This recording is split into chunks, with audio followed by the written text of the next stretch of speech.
Pour découvrir l'accident qui prend la 10e place du classement, direction l'Ukraine, où un meeting aérien a viré au drame en 2002.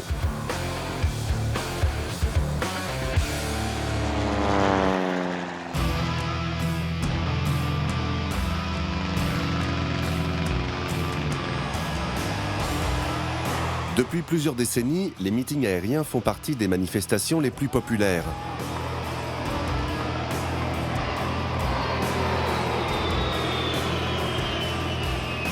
Chaque année, des millions de spectateurs se rendent dans les bases aériennes du monde entier pour s'émerveiller devant les compétences des pilotes. Mais face aux acrobaties de leurs avions, on oublie souvent que le danger peut survenir à n'importe quel moment.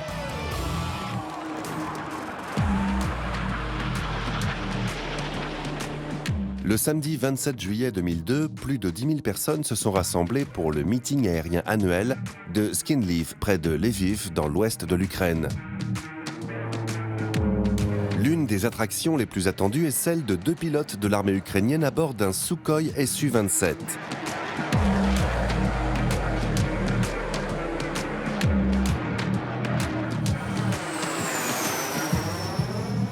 Après plusieurs acrobaties, les pilotes tentent une manœuvre baptisée Split S. Cette figure d'attaque mythique du combat aérien permet un changement de cap ultra rapide. Le principe, lancé à pleine vitesse, l'avion fait un demi-tonneau pour partir en piqué vers le sol. Il se retrouve alors sur le dos, en vol dit inversé. Mais ce jour-là, les 2 pilotes vont perdre le contrôle de leur avion, qui va s'écraser au sol.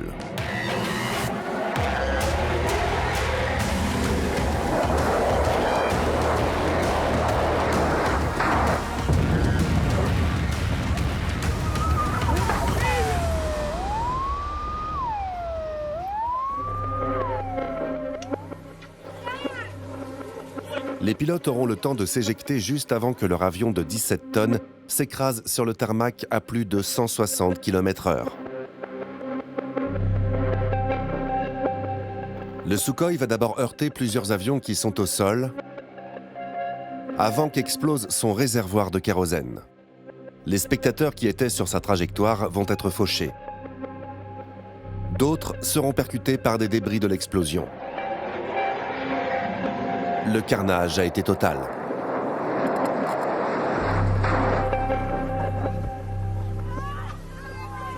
Les pilotes sont sortis indemnes de la catastrophe. Selon leur défense, le plan de vol qu'ils avaient reçu avant la performance ne correspondait pas à la réalité. Et leur demande d'une répétition avant le meeting aérien avait été rejetée par les organisateurs. Mais malgré ça, la justice les reconnaîtra coupables du crash. Le bilan de la catastrophe de Skhinliv est dramatique. En quelques secondes, le crash du Sukhoi 27 a tué 77 spectateurs, dont 28 enfants, et fait plus de 500 blessés.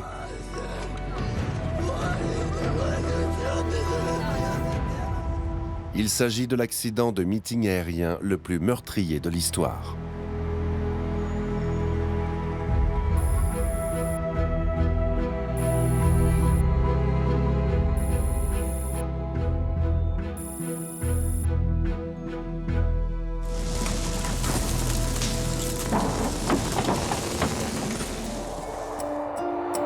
La probabilité de subir un accident d'avion est aujourd'hui de 1 chance sur 2 millions. Un événement incroyablement rare. C'est pourquoi lorsqu'un avion s'écrase, la nouvelle fait immédiatement le tour du monde. Des reporters de toutes les nationalités se rendent sur place pour annoncer le bilan des victimes et tenter de capturer la moindre image en lien avec le crash. C'est ce qui s'est passé lors de la catastrophe qui prend la 9e place de notre classement. Pour la découvrir, direction la Malaisie et l'océan Indien, où a mystérieusement disparu le vol MH370 de la Malaysia Airlines.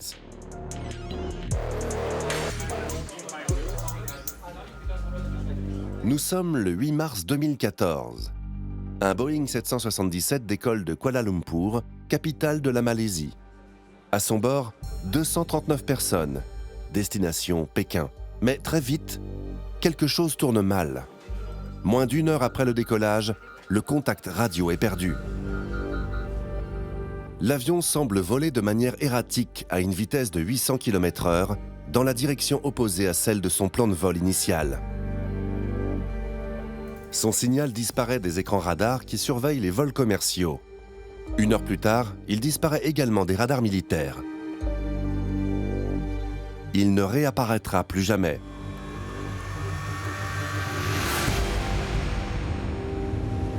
Quelques heures plus tard, la disparition du vol MH370 de la Malaysia Airlines fait la une de tous les journaux. Le monde entier retient son souffle en attendant de savoir ce qui a bien pu arriver. Pour les experts, aucun doute possible. L'avion s'est écrasé en mer et toutes les personnes présentes à bord ont été tuées. Mais en l'absence de preuves définitives du crash, certains continuent d'espérer. L'avion aurait-il pu atterrir sur l'une des milliers d'îles inhabitées de la région ou sur une piste abandonnée dans la jungle? Mais ce jour-là, les transpondeurs de l'avion qui communiquent habituellement automatiquement avec les radars au sol n'ont pas fonctionné ou ont été mystérieusement éteints. Pour reconstituer l'accident, les enquêteurs se tournent alors vers les satellites qui reçoivent des informations régulières de chaque avion au cours de son vol. Sur la base d'une analyse de ces informations, les experts parviennent alors à extrapoler la trajectoire du MH370 après sa disparition des écrans radars.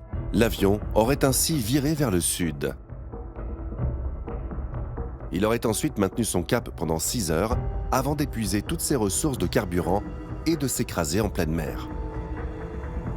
Avec le peu de données dont ils disposent, les autorités parviennent à définir une zone de recherche de 4 600 000 km², quasiment la moitié de la surface de la Chine. Impossible pour eux de retrouver quoi que ce soit.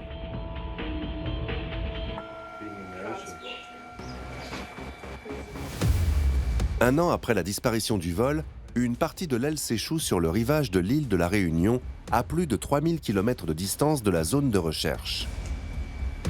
La première preuve physique que l'avion s'est bien crashé en mer. D'autres pièces seront retrouvées plus tard, mais aucune qui permettra aux enquêteurs d'en savoir plus sur les circonstances de l'accident. À moins que l'avion ne soit retrouvé un jour, la disparition du vol MH370 de la Malaysia Airlines restera à la fois l'une des plus grandes tragédies et l'un des plus grands mystères de l'histoire du transport aérien.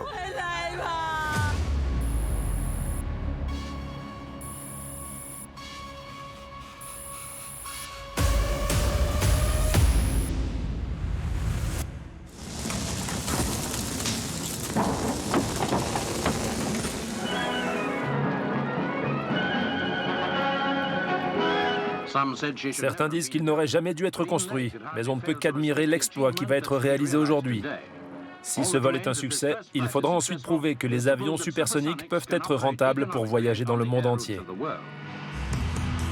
Après l'Asie, direction à présent la France pour découvrir l'accident aérien qui prend la 8e place du classement. Un crash survenu au-dessus de Paris en 2000 et qui a entraîné la fin de l'un des appareils les plus innovants de toute l'histoire de l'aviation. Now, up toward the skies, the white bird of tomorrow. 21 janvier 1976, le transport aérien entre dans l'ère des vols supersoniques. Un tout nouvel avion, développé conjointement par la France et l'Angleterre, voit le jour après 20 ans de travail acharné, le Concorde. Un appareil hors norme, capable de transporter ses passagers à une vitesse supérieure à la vitesse du son. Son seul concurrent sur le marché, le Tupolev 144 russe, sera définitivement abandonné en 1977 après avoir subi 2 accidents en l'espace d'1 an. Les caractéristiques du Concorde sont sans égal.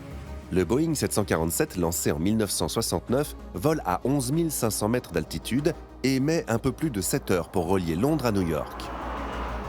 Le Concorde, lui, vole 6000 mètres au-dessus et atteint Mach 2, soit la vitesse vertigineuse de 2175 km/h.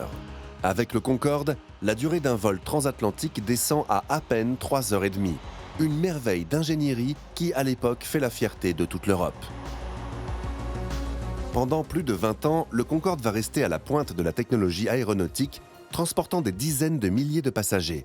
Mais cette réussite, symbole de la capacité d'innovation des hommes, va subir un coup d'arrêt qui lui sera fatal.